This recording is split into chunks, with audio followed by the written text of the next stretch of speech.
How do you mark stressed and unstressed syllables in Limerick Scansion? Have you ever wondered how to break down the rhythm of a limerick? Understanding how to mark stressed and unstressed syllables can really bring these playful poems to life.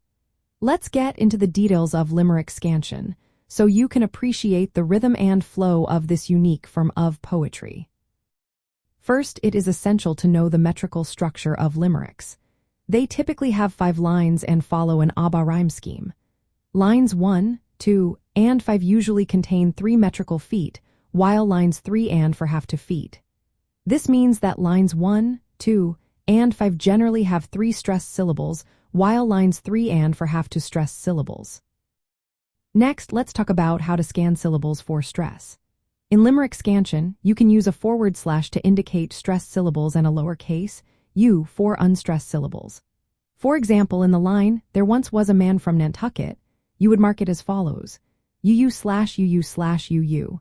This shows that the rhythm consists of 3 anapests, which is a pattern of to unstressed syllables followed by a stressed syllable. Another important point is the flexibility in the number of unstressed syllables between stresses. Sometimes, a line may start with an iamb, which is an unstressed syllable followed by a stressed one, or even a single unstressed syllable before settling into the anapestic rhythm. For example, in Edward Lear's Limerick, "There was an old man in a tree," you can mark it as U/UU/UU. When it comes to rhyme, remember that it depends on the last stressed syllable, not the final word. For instance, the words willful and skillful rhyme because the stress falls on will and skill, not on the suffix full. Now let's look at some practical steps for scansion. First, read the limerick aloud.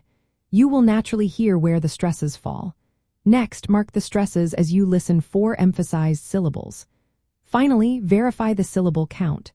Traditional lines 1, 2, and 5 have about 9 syllables, while lines 3 and 4 have around 6. If a line feels uneven, check for substituted feet or elided syllables. For example, you might pronounce every as every.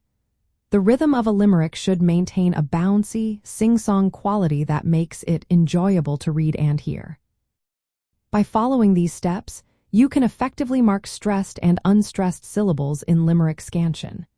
This method will help you appreciate the rhythm and structure of limericks, making your reading experience even more enjoyable.